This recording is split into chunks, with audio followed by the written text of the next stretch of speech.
Today, we're going to confront one of the darkest chapters in all of human history, the Nazi camp system.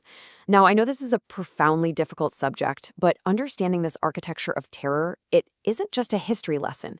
It's something we have a moral duty to face. So in this explainer, we're going to break down the immense and horrifying structure the Nazis built to persecute and murder millions. Okay, so here's our path forward. To even begin to understand how a system this vast and this cruel could exist, we'll start with its sheer scale. Then, we're going to zoom in on two infamous sites, the death factory of Auschwitz and the women's camp at Ravensbrück.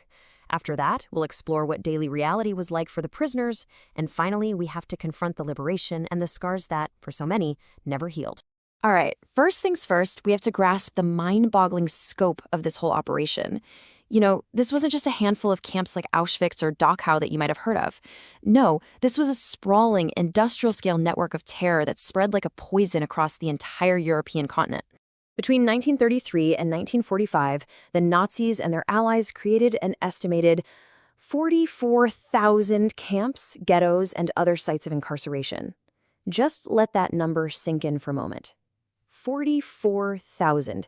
It's a figure so huge it's almost impossible to picture, and it just shows how deeply this web of terror was woven into the very fabric of Europe. Now, here's something really crucial to understand. These camps weren't all the same. The system had different parts for different horrible purposes. You had concentration camps, like Dachau, which was started out for political opponents. You had forced labor camps, where prisoners were literally worked to death to fuel the German war machine. And then, you had pure extermination camps, death factories like Treblinka, built for one purpose and one purpose only, mass murder. But the key takeaway here is that these lines often blurred. The different functions would overlap, creating what historians call hybrid camps. And that brings us to the most notorious of all these hybrid camps, Auschwitz.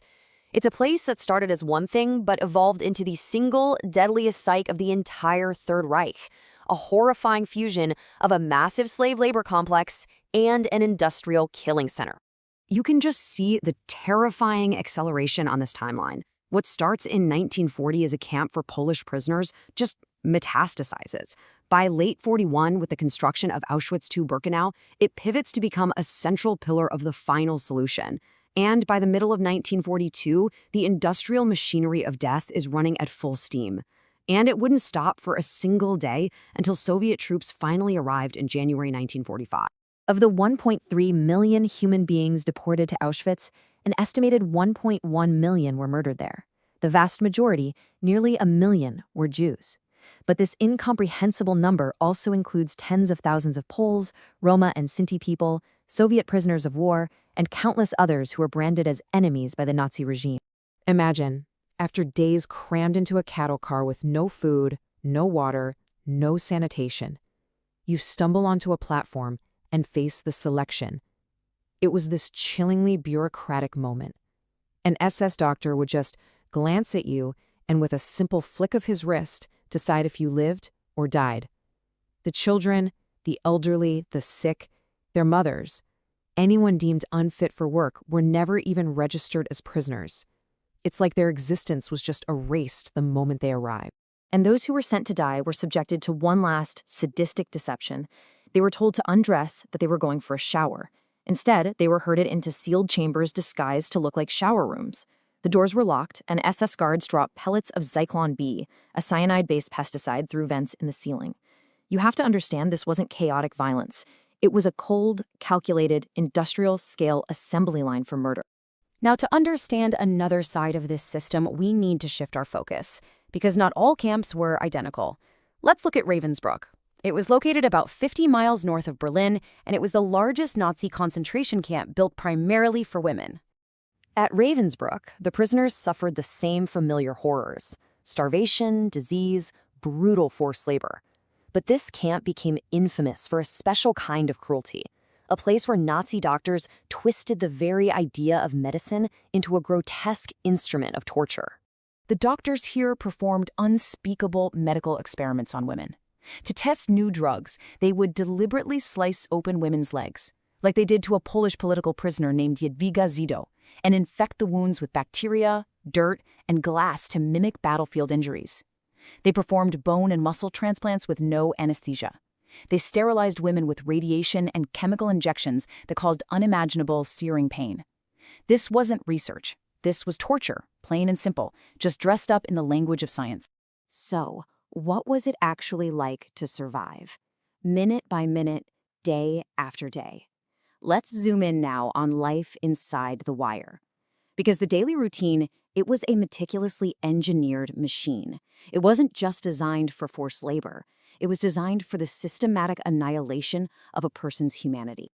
This right here shows one of the first things they did to dehumanize people. When prisoners arrived, their names and identities were stripped away. Instead, they were forced to wear these color-coded badges to show their supposed crime.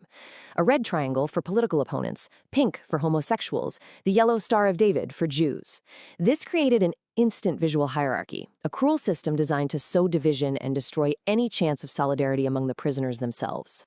And the daily schedule, it was just a relentless crushing cycle. You'd be woken before dawn, then forced to stand for hours for roll call, no matter the weather. Then came a full day of back-breaking labor, all on a starvation diet of maybe some watery soup and a piece of bread. The day would end with another roll call, which was often used as an opportunity for public floggings and executions. Every single part of this routine had one goal: to break your spirit long before your body finally gave out. So in our final section, we have to look at what happened when the nightmare supposedly ended, when Allied forces finally liberated the camps. But for the skeletal survivors they found, the end of the war was not the end of their suffering. The physical recovery was brutal enough, but the psychological wounds, they were profound, and for so many, they were permanent. The writer and Auschwitz survivor Primo Levi captured this perfectly. He wrote about a recurring nightmare he had, where any moment of peace he felt would suddenly dissolve, and he'd find himself back in the camp, the Lager, as it was called in German. For him, the Lager had become the only true reality. Freedom was just a temporary dream. This speaks to what he called the gray zone, the horrifying moral universe inside the camp, a place where all our ideas of right and wrong were turned upside down, leaving scars that could never, ever truly heal. And so we're left with this question. Understanding this system isn't just about memorizing facts and figures. It is our duty to confront the architecture of this terror, to honor the millions of victims by refusing to let their stories fade into history. It's about grappling with the terrifying lesson of what can happen when a society allows humanity to be systematically stripped away. Because in the end, how we choose to remember this past will absolutely define how and if we can guard our future from it ever happening again.